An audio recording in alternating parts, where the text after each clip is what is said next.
Hello, fellow gamers. Welcome back to Veteran Game, your #1 spot for in-depth reviews. Today, we'll be looking at Repella Fella, a game that brings the spirit of South Park and Ciggy Butt Brain to an interactive, point-and-click adventure.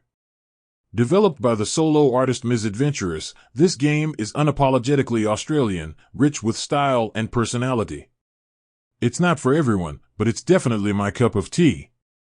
Our journey begins in the 1960s, following a war veteran turned pest exterminator who inadvertently gets trapped in a survival capsule during a town-wide emergency.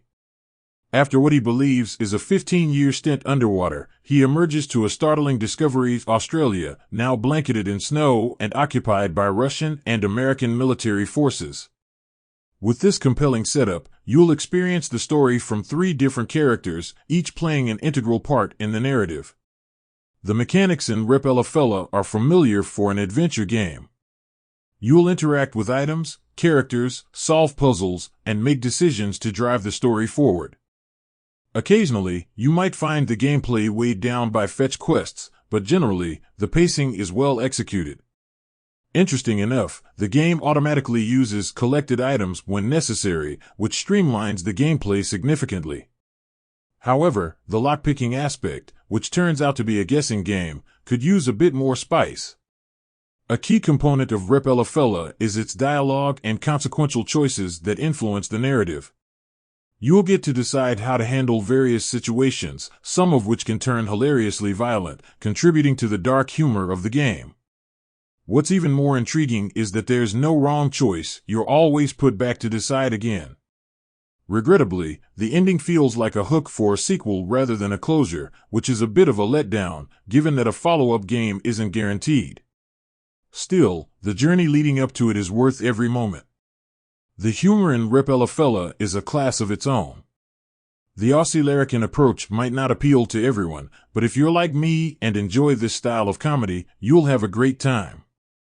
The Australian slang, the C-bombs, and the excellent voice acting all work together to create an authentic and engaging atmosphere.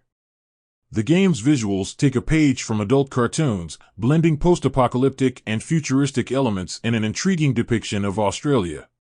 From a town dedicated to pavlovas to one housing a giant killer wombat, the details are a joy to discover.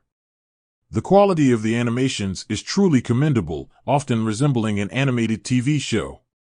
However, distinguishing characters can be a bit challenging due to similar designs. All things considered, Repella Fella is a deep dive into Australian culture that strikes the right chord with its target audience. Its unique blend of humor, personality, and interactive gameplay makes for an experience I thoroughly enjoyed, despite a less satisfying ending. I'm certainly hoping for a sequel because this is a world I'd love to revisit. And with that, folks, it's time to wrap up this review. As always, stay tuned for more game reviews, and keep gaming. Catch you in the next one.